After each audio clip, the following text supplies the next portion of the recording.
विद्यार्थियों, आप पढ़ रहे थे व्याकरण विषय के अंतर्गत कारकम, और इसके अंतर्गत विद्यार्थियों आपने 3 भागों का अध्ययन किया। पहले भाग में सामान्य परिचय, दूसरे भाग में द्वितीय विभक्ति उपपद विभक्ति के रूप में, और तीसरे भाग में तृतीय विभक्ति उपपद विभक्ति के रूप में। विद्यार्थियों, चौथे भाग में आप पढ़ने वाले हैं चतुर्थी विभक्ति उपपद विभक्ति के रूप में यहाँ पर पढ़ने वाले हैं।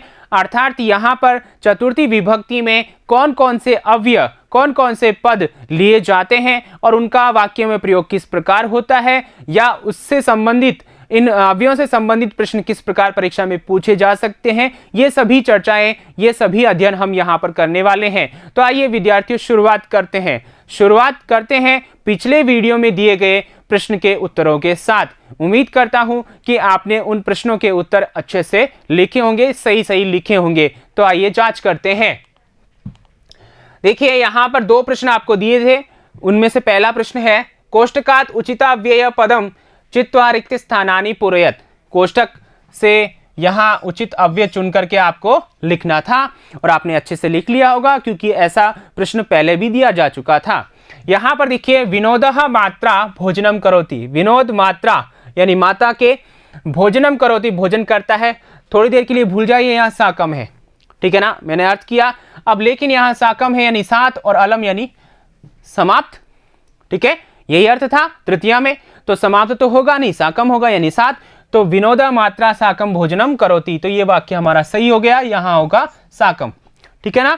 आगे बात समझ में। दूसरा देखिए बालकः मित्रेण वनम गच्छति, जो बालक है वह मित्र के साथ वन जाता है, यही अर्थ निकलने वाला है। यहां पर देखिए सह क्या है अपने पास में, साथ अव्यय है और सम उपसर्ग है।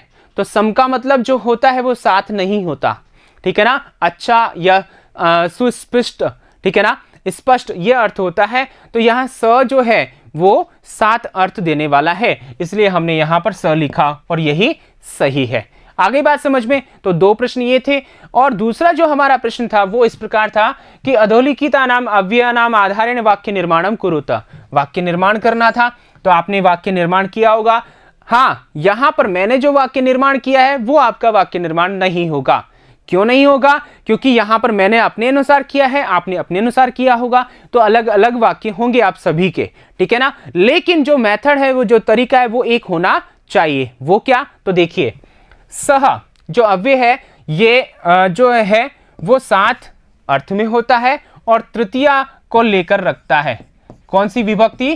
तृतीया। तो हमारे पास जिसके हम साथ जा रहे हैं, खा रहे हैं, पी रहे हैं, सो रहे हैं, उसमें तृतीया होनी चाहिए। तो जैसे देखिए बालिका शिक्षकेण सह गच्छति, बालिका शिक्षक के साथ। तो यहां पर देखिए ये वाक्य हमारा सही है, शिक्षक के साथ जाती है, ठीक है ना। तो जिसके साथ जा रही है, खा रही है, पी रही है, उस व्यक्ति विशेष में तृतीया होगी, ठीक है ना। आपने भी ऐसा ही किया है और ऐसा ही करना है।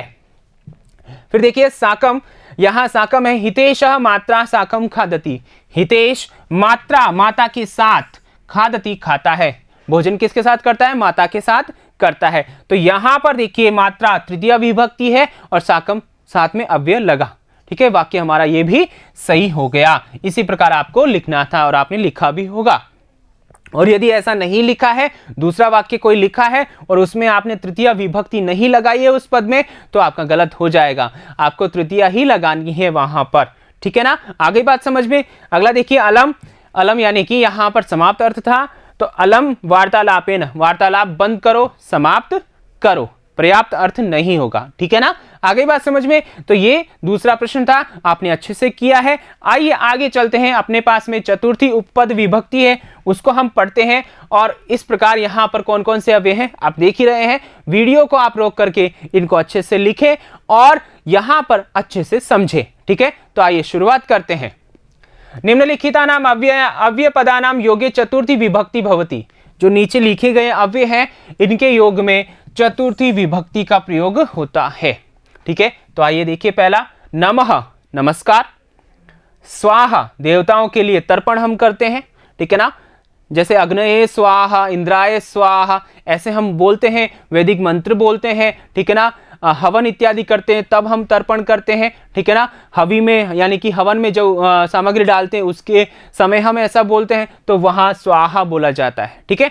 स्वधा यानी कि जब हम पूर्वजों के लिए तर्पण करते हैं, यानी कि जब हम श्राद्ध करते हैं तो हमारे पूर्वज पितर जो होते हैं, पितर होते हैं, उनको हम तर्पण करते हैं कुछ भी, तो तब हम क्या करते हैं, जो तर्पण करते समय स्वधा बोलते हैं। ठीक है। वसट देवताओं के लिए तर्पण, जैसे स्वाहा वैसे ही वसट, और अलम पर्याप्त अर्थ में। ठीक है, बात समझ में आ गई। इन सभी के योग में कौन सी विभक्ति होने वाली है विद्यार्थियों? चतुर्थी विभक्ति। ठीक है ना, कौन सी विभक्ति? चतुर्थी विभक्ति होगी। तो ये बात आपको ध्यान रखना है। ठीक है ना, तो ये कितने हैं अपने पास में? 5 अव्यय हैं और इन्हीं को हमें पढ़ना है। समझ में आ गया? तो आइए शुरुआत करते हैं यहां पर वाक्य प्रयोग के साथ। देखिए, नमः सबसे पहले क्या है? नमः, नमस्कार, नमस्ते हम करते हैं। तो यहां देखिए गुरवे नमः।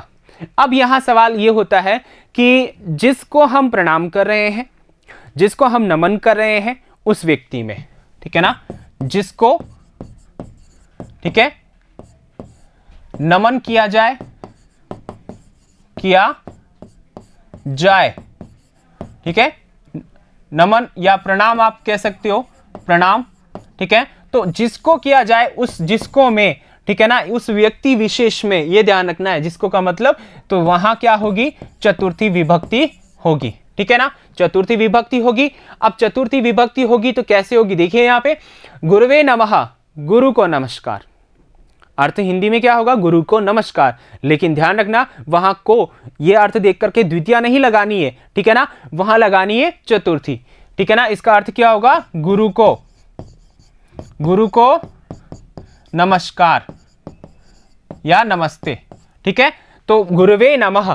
ठीक है, तो उस गुरु में कौन सी विभक्ति होगी? चतुर्थी विभक्ति होगी।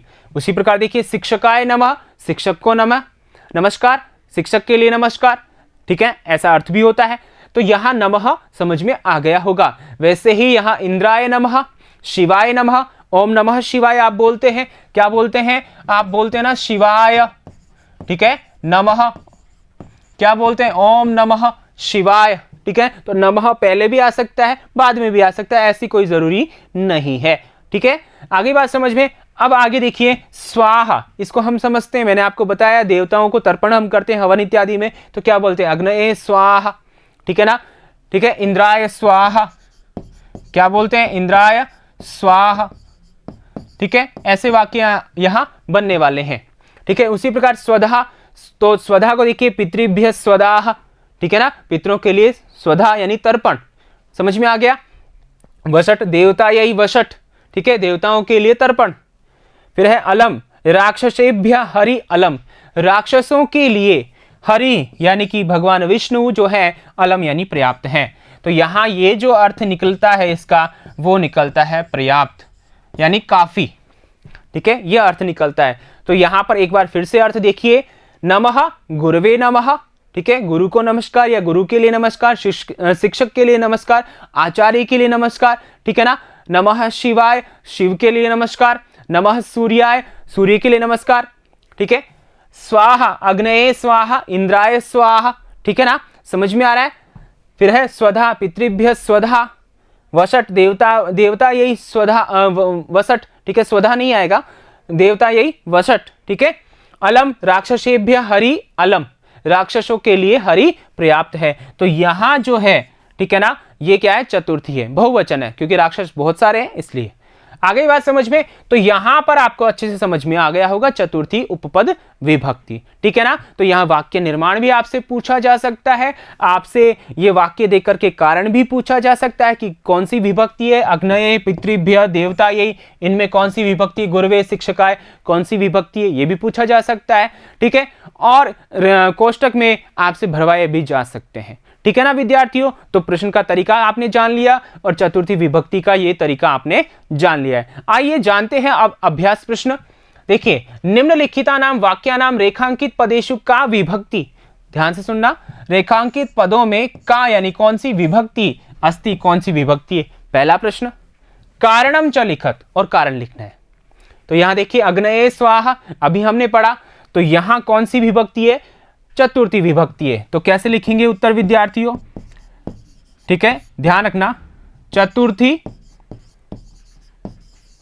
विभक्ति ही। ठीक है, चतुर्थी विभक्ति, ठीक है। और आगे लिखेंगे स्वा योगे, चतुर्थी विभक्ति ही स्वा योगे। यहां कॉमा लगा लीजिए आप, दो उत्तर है ना यहाँ पे, ठीक है। कारण क्या है, स्वा योगे, बस इतना ही लिखना है, ठीक है ना। स्वा के योग में चतुर्थी विभक्ति, इसको उल्टा करके लिख सकते हैं, स्वा योगे चतुर्थी विभक्ति ही भवति, क्रिया और लग जाएगी, ठीक है ना। समझ में आ गया। अब यहां पर आपको कैसे पता लगा, क्योंकि हमने ये उदाहरण देखा है, लेकिन परीक्षा में अगर कोई पद आ गया तो कैसे पहचाने, तो आपको रूप तो याद रखने ही होंगे। क्यों, क्योंकि आपने शब्द रूप पढ़े हैं, इकारांत, उकारांत, अकारांत, आकारांत, ये सभी रूप आपने पढ़े हैं, तो वहां पर आपको ध्यान रखना पड़ेगा, ठीक है। अलम वार्तालापेन, ठीक है, अलम वार्तालापेन। अब यहां पर देखिए वार्तालापेन, ये उदाहरण भी आपने पढ़ा है, तो क्या हो गया इसमें, तृतीया विभक्ति, और किसके योग में, अलम के योग में, ठीक है ना। एक बात यहां ध्यान रखना, यहां संधि नियमों के अनुसार यहां ये जो म है वो यहां आना चाहिए, ठीक है ना। समझ में आ रहा है, तो आप इसको ऐसा भी लिखें और ऐसा भी लिख सकते हैं, ठीक है ना। समझ में आ गया, अलम वार्तालापेन, ठीक है। आगे बात समझ में, तो यहां पर उत्तर क्या लिखेंगे आप, उत्तर लिखेंगे अलम योगे तृतीया विभक्ति ही, ठीक है ना। आप यहां भवती लगा लो या अस्ति लगा लो, ठीक है। समझ में आ गया, तो यहां पर ये हो गया उत्तर, ऐसे भी या ऐसे भी आपको ऐसे बताना है, ठीक है। फिर आगे देखिए अध्यापकेभ्य नमः, अध्यापकों को नमस्कार, ये वाक्य दिया, तो यहां कौन सी विभक्ति है, तो यहां है, आप सीधा लिखिए उत्तर आपका नमः योगे चतुर्थी, ठीक है ना। समझ में आ गया, नमः योगे चतुर्थी, ये आपका सीधा सा उत्तर हो गया। बात समझ में आ रही ना। तो यहां पर देखिए तीसरा प्रकार हमने देखा, रेखांकित पद में यहां पर जो विभक्ति है वो और कारण बताना है। इसी प्रकार आगे देखिए ग्रामम परितः वृक्षाः सन्ति, तो यहां पर देखिए उत्तर क्या हो जाएगा आपका, यहां होगा उत्तर आपका, ठीक है, द्वितीया, ठीक है, परितः योगे, ठीक है, परितः योगे, सीधा सा छोटा सा उत्तर आप लिखिए। उसी प्रकार है शशांकेन सह रोहिणी गृहम गतवती, तो यहां कौन सी विभक्ति है आपको समझ में आ रहा होगा। सह के साथ में कौन सी विभक्ति होती है, हम वाक्य में क्या पहचानेंगे, वाक्य में विभक्ति तो पहचानेंगे, साथ ही अव्यय भी जानेंगे। यानी कि यहां जो अव्यय है देखिए, जहां से यहां अग्ने स्वाहा इस पद के साथ में, वार्तालाप अलम के साथ में, ठीक है, नमः के साथ में, ये पद भी आपको पहचानने हैं, तभी आप विभक्ति लिख पाएंगे, ठीक है ना। तो यहां पर आपने परितः पहचाना, यहां पर सह है, तो आप क्या लिखेंगे, तृतीया, ठीक है ना, सह योगे, ठीक है, ये आपका कारण सहित उत्तर हो गया, ठीक है ना विद्यार्थियों। तो ये प्रश्न आपने देखा, इस प्रकार से प्रश्न आपके परीक्षा में पूछे जा सकते हैं। तो विद्यार्थियों, आपके पाठ्यक्रम में निर्धारित जो द्वितीया, तृतीया और चतुर्थी उपपद विभक्ति है वो हमने यहां पर पढ़ ली है, ठीक है ना। और कारक जो है वो एक विस्तृत विषय है, टॉपिक है, उसको हम आगे आप जो है वो अन्य कक्षाओं में पढ़ेंगे, आगे बड़ी कक्षाओं में आप उसको अच्छे से पढ़ेंगे। लेकिन यहाँ पर जो पाठ्यक्रम के आधार पर निर्धारित विषय वस्तु थी वो हमने यहाँ पूरी कर ली है। उम्मीद करता हूँ कि आपने अच्छे से समझा होगा, लिखा होगा और ध्यान से सुना होगा एक एक बात को, क्योंकि ये ऐसा विषय है जो आपको अत्यधिक अंकों के साथ आने वाली कक्षाओं में सहयोग करने वाला है, ठीक है विद्यार्थियों। तो यहाँ पर ये कक्षा समाप्त होती है, आगे फिर मिलूंगा अगले टॉपिक के साथ। धन्यवाद।